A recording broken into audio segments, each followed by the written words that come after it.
Hello, everyone. Welcome to this Facebook Live. I'm just going to make sure we're connected properly. This is the first time we're doing a Facebook Live remote. I have Pascal. Pascal, do you hear me properly? All good on my Okay, side.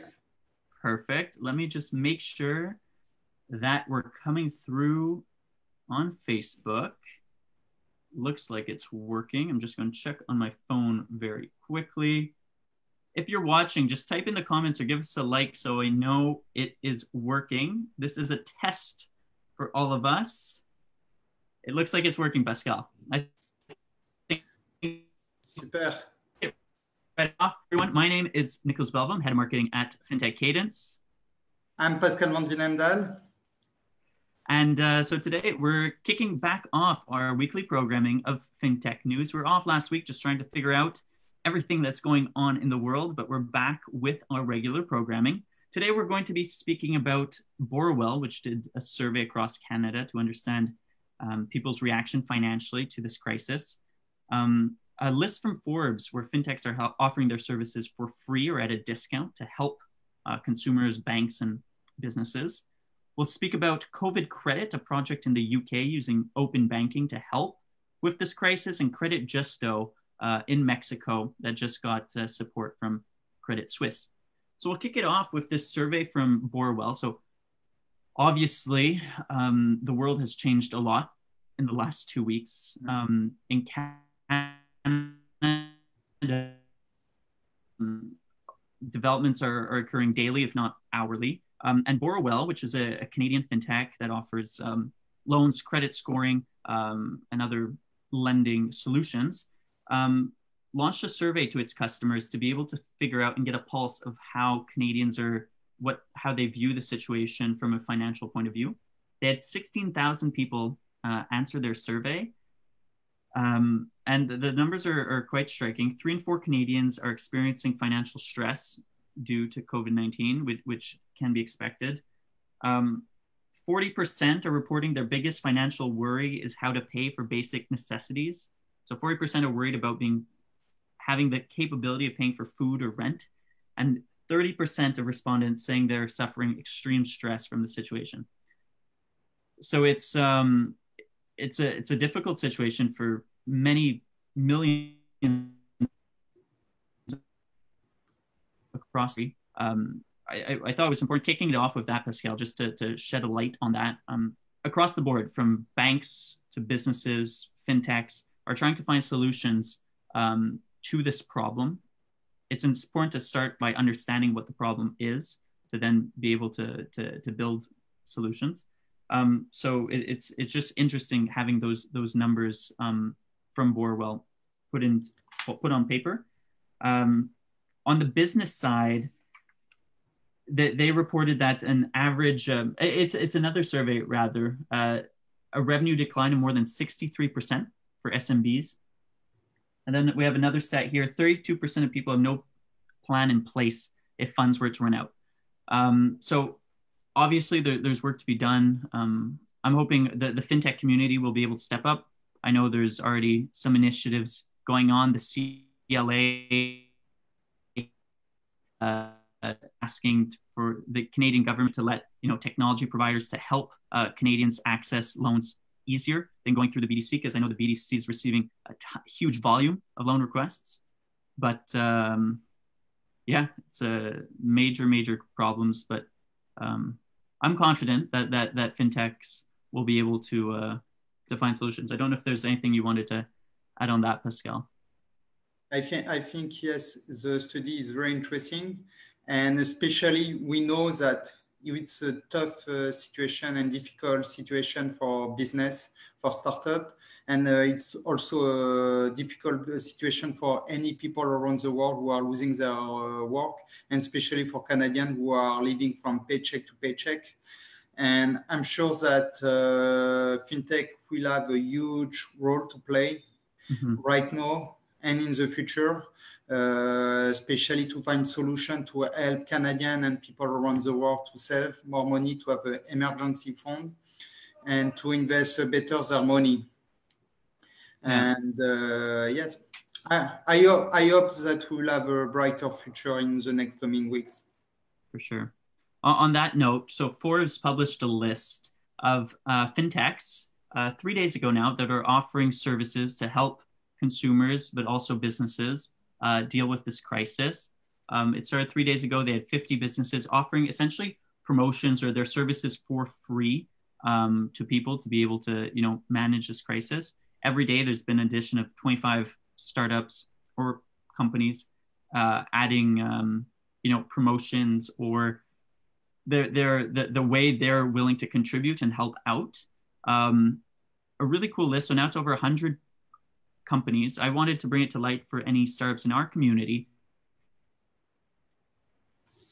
that found a way or looking to find a way to be able to help in some way, shape, or form. You could add yourself to this list as well. I encourage you to do so. And I want to bring to light one company that we actually spoke about 2 weeks ago, which just raised. It's North One, so a company that started here in Montreal. They're in the States now, but they're helping out. So they're a challenger bank for SMBs, and they're now offering their banking service for free to their current clients who are affected by COVID-19, as well as any other SMB in affected areas in the States currently that switch to them. So for current or new clients, they're able to get their banking for free for at least 3 months, which is a relief. And the other, I think, notable thing about them is it could all be done online.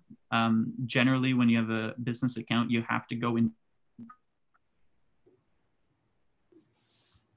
And right now, it's extremely important. What's the general consensus is you have to stay home as much as possible. So using fintech to be able to make transactions 100% online is a huge argument right now. So it's great that they're doing an initiative like this, as well as 100 other fintechs so far, and I'm sure a bunch more are going to join the list. So we'll share that list in the comments just after and on LinkedIn as well. So if you want to contribute in some way, shape, or form through your fintech, invite you to do so. Yeah, I would like to congratulate all these startups. Usually in the fintech news, we congratulate people and startups who are raising money, but today I really want to congratulate all the startups who are helping Canadians, who are helping the world to manage this financial crisis, this health crisis.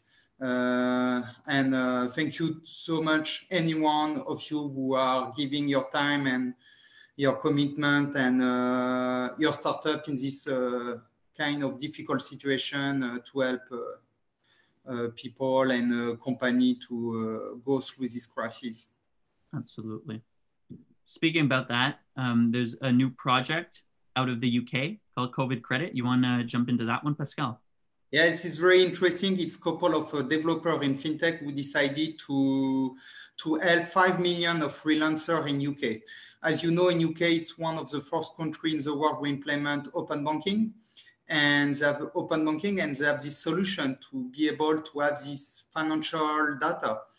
And they want to give this picture to the government, to the UK government, because right now the government are helping British people to the people who lost their job. But for the freelancers, there is nothing in place because they don't know. It's very difficult to evaluate. And this coder from Credijusto and other startups in fintech decided to create an API, a web-based app, and connecting to Credijusto API to get this information, to modelize this information, and to know how much was your revenue in the previous months, how much will be your loss, and to give a picture, a document, a picture of your financial situation right now, in order to be able to give that to the government and said, hey guys, I'm not employed, I'm in freelance, but this is my loss of revenue, and how can you help me?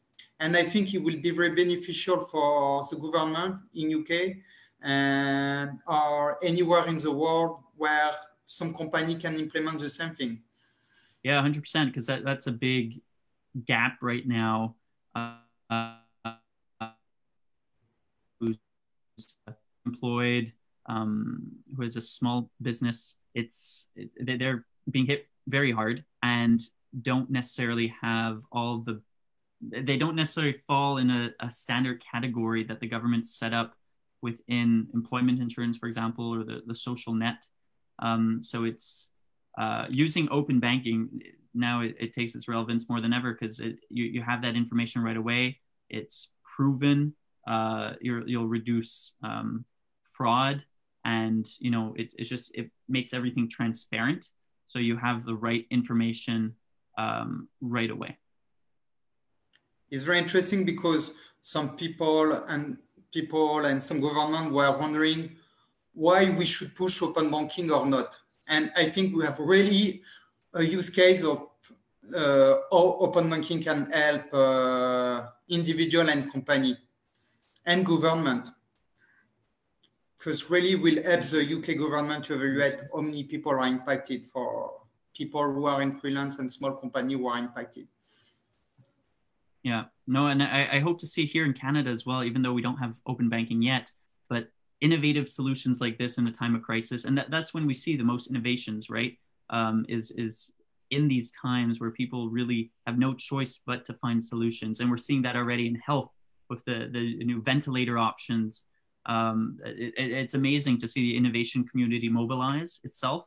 And and I encourage our community within financial technology to do the same and really find solutions, because there's tons of challenges going on, and we'll try to document that and figure out exactly where we need to focus our attention. But I'm confident in our community's ability to also have the same impact, which we created a resource document.